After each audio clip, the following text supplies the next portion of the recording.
Hi, I'm Jimmy. In this video, we're looking at Adobe, ticker symbol ADBE.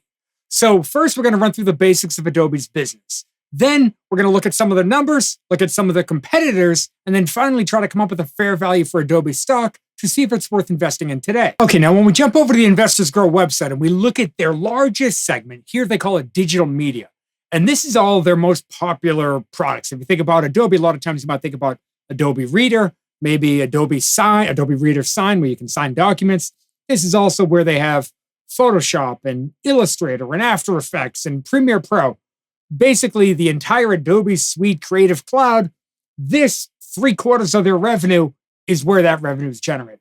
Now, most of this revenue is generated via subscriptions, so this revenue tends to be very stable. And we'll see that when we look at some of their numbers. Then their next largest segment is what they call the digital experience, about 25% of revenue. And this falls under the Adobe Experience platform. And basically, it's a way to help businesses more intelligently interact with their customers. So they have Adobe Data Analytics, they have marketing, they create advertisements, things like that. So that's what this segment does. Those are their two primary segments. The other 1% is older legacy products, but that represents a very small piece of revenue. Then when we jump over and look at their geographic segments, well, we can see that the vast majority of their revenue is generated in the Americas. Now, just to be clear, the light blue section here, this is North and South America. I dug a little deeper in the financial statements, and it looks like their US revenue is about a little over 50% of revenue. Then they have their next smallest segment, next largest segment is Europe, Middle East, and Africa. And then finally, they have their Asia segment.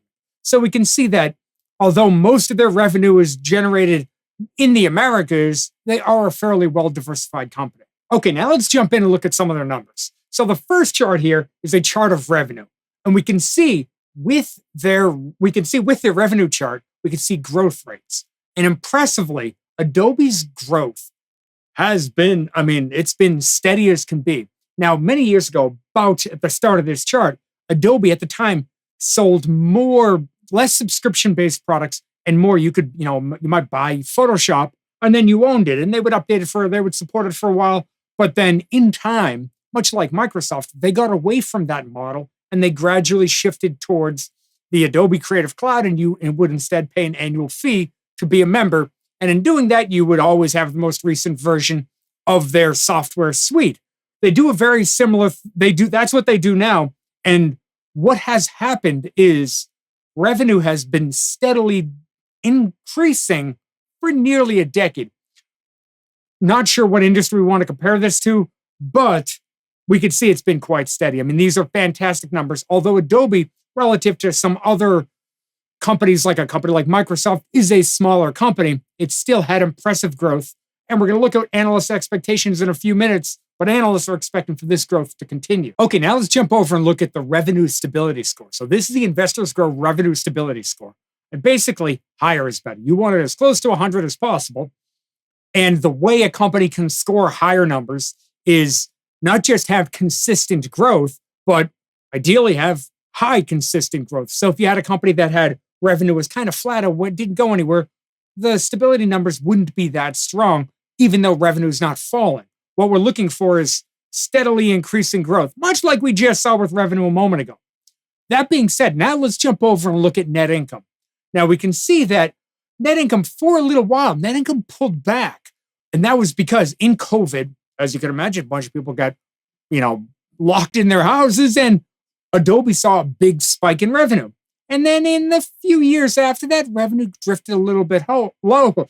Revenue drifted a little bit lower, but overall, the trend has been gradually higher. Now, when we jump in and look at their stability score, now we did have a pullback in the most recent year, this down bar here, and that is primarily because that year, so the numbers that these stability scores are 5-year rolling numbers. And when you compare it to 5 years ago, well, it didn't move much. It barely had any growth. And because of that, it would give you a return a low stability score. Luckily, with a trailing 12-month number, we can see that those are once again higher. So the stability scores overall for Adobe look fairly good. Okay, so we saw revenue is looking good. We saw net income is looking good. They both are fairly stable. But one of the things that's important, one of the numbers that's important to analyze to see how much of a moat, let's say, the company has, is to look at their net income margins.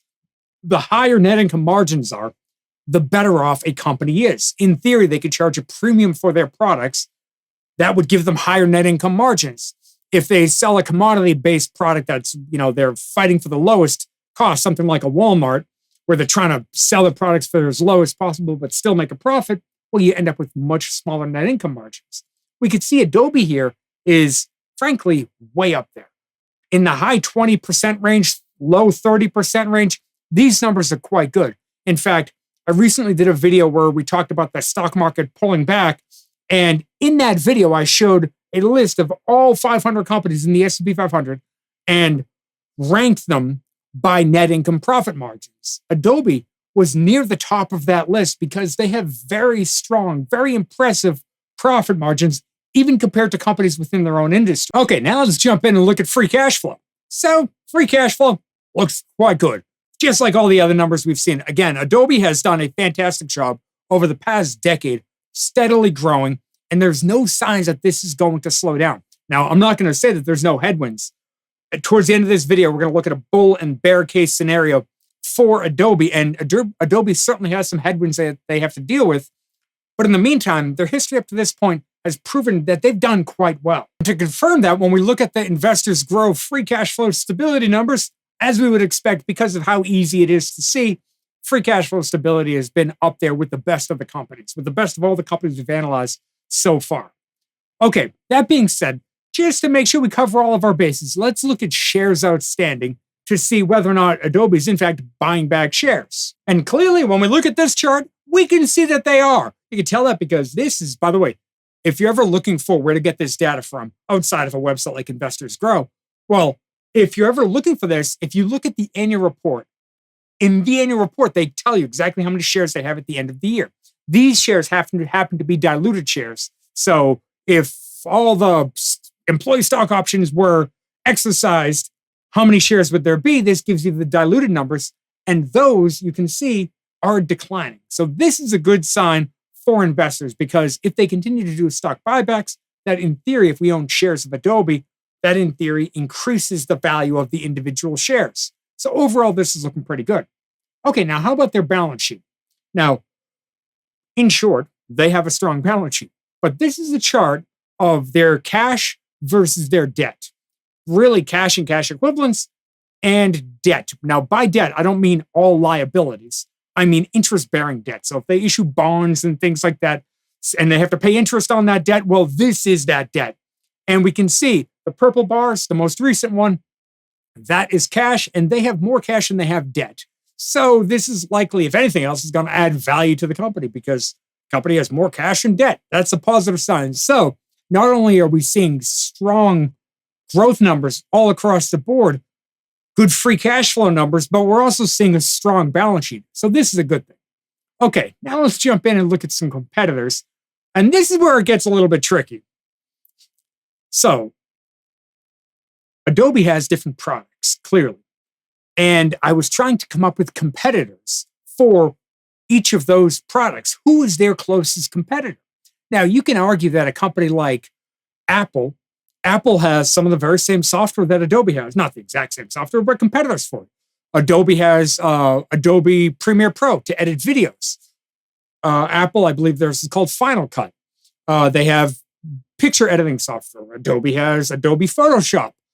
But can we really compare? Can we really say that Apple and Adobe are competing against each other? Surely some of their products are, but I'm not sure that's a fair comparison. So what I did is I kind of made a list here of the different competitors based on different products, but I found coming up with a pure competitor. Let's put it this way. There's no one competitor that is going head to head with what Adobe's doing. In fact, to make this a bit more comparable, up on screen, I'm going to add the net income margins for each of these companies. And you can decide, based on your own analysis, which one you think is most comparable. So the number you're seeing on screen right next to each of these is the net income margins in that company's most recent 12 months. Now, with that being said, if you were to look at a company like Autodesk, well, we can see that their net income margins aren't too bad. We're sitting up here just short of 20%. Fairly solid. I don't know much about this company, never done a deep dive on it. Could be worth researching. It looks like they've turned things around. They were previously not profitable. And in the past few years, they've done a fairly good job. Perhaps there's an opportunity here from an investment standpoint. But again, this company kind of competes with Adobe, but not completely. Okay, now with that being said, I think that the big thing to consider with Adobe is specifically around artificial intelligence. So Adobe has two different ways of, let's say, utilizing artificial intelligence. They have Adobe Sensei and Adobe Firefly. Now, Adobe Firefly is an actual application. It's an actual program you can open up and use it to create images, things like that. By the way, this screenshot I took directly from their website.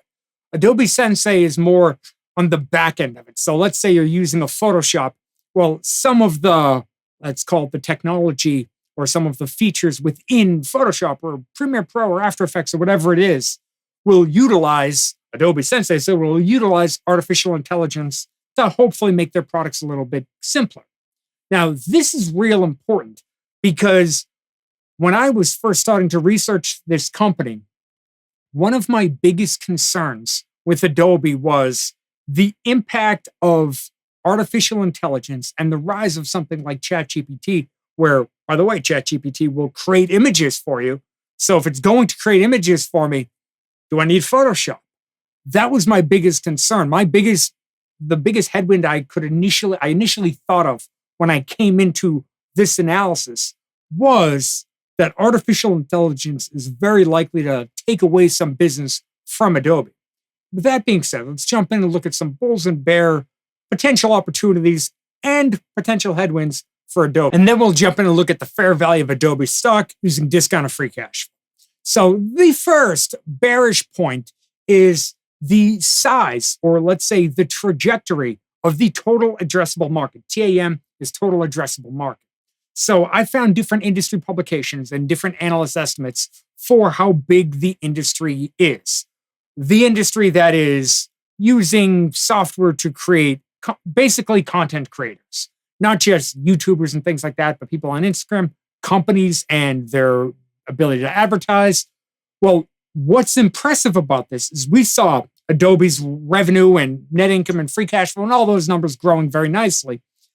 But the interesting part is right now, the total addressable market for the industry is projected to be somewhere in the couple $100 billion mark. And by 2027, 2028, that was expected to increase in the mid-teen range on an annual basis. So a compounded annual growth rate of what I saw was somewhere between 14 and 16%.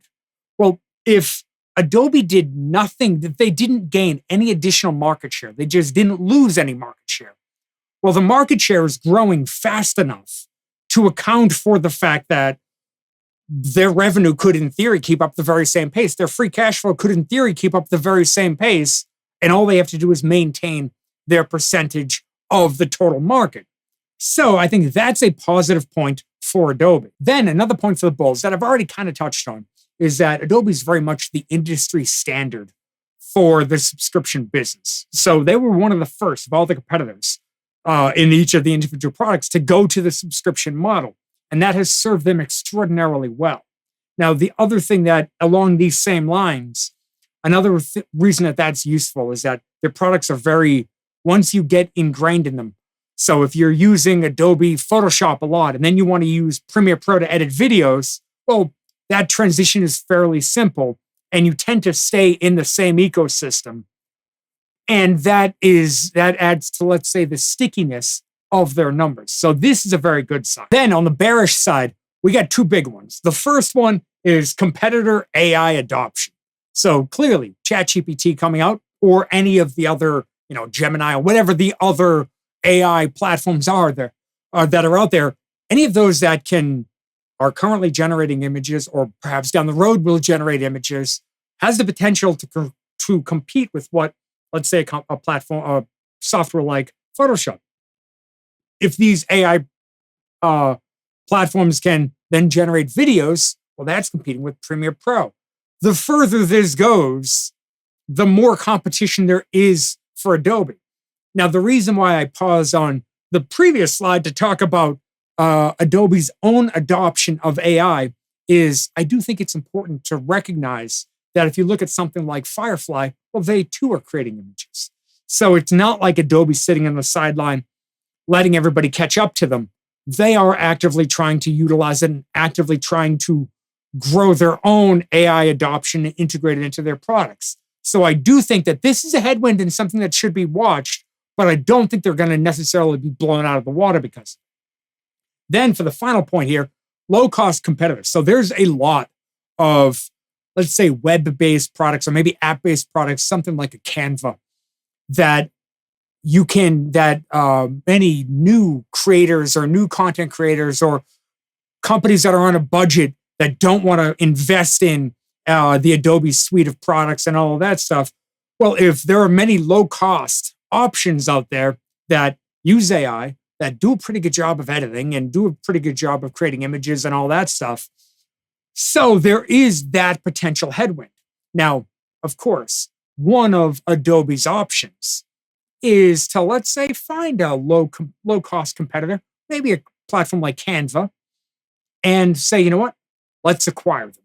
We can acquire them. We can then offer that low-cost product and even try to upsell them on some of our other products. That's a very strong possibility. But that possibility isn't necessarily without headwinds. To illustrate this, back in September of 2022, Adobe announced the acquisition of Figma. By the way, Figma is actually a fairly good competitor of Adobe. If we're looking for comparison companies, Figma is a good competitor and in theory would be a nice fit in Adobe's business. But they're a private company. So Adobe was going to buy them out for $20 billion. This is September of 2022, it gets announced. They're going to buy them out for $20 billion. I believe it was $10 billion in cash, $10 billion in stock. But I think it was December of 2023, it gets nixed. It gets nixed by the government. It was actually UK and the EU that blocked the deal. And I bring that up here, not necessarily to say that Adobe couldn't find acquisitions to make, but there is some regulatory headwinds, clearly, otherwise this deal, in theory, could have gone through. So there is some potential regulatory headwinds. Now, Figma is a very large competitor. Again, a private competitor. That's why I was on the list of companies before. But still, it's a competitor. I would think if they're going to make an acquisition of a smaller platform or a smaller web-based introduction, let's say to photo editing or video editing, I would think that would be a little bit simpler for them to do. But we'll find out in time. Either way, let's jump over and look at free cash flow so we can use that to come up with a fair value for Adobe stock. So this is a chart from the Investors Grow website that has historical free cash flow, the blue bars, and analyst estimates for free cash flow, the green bars.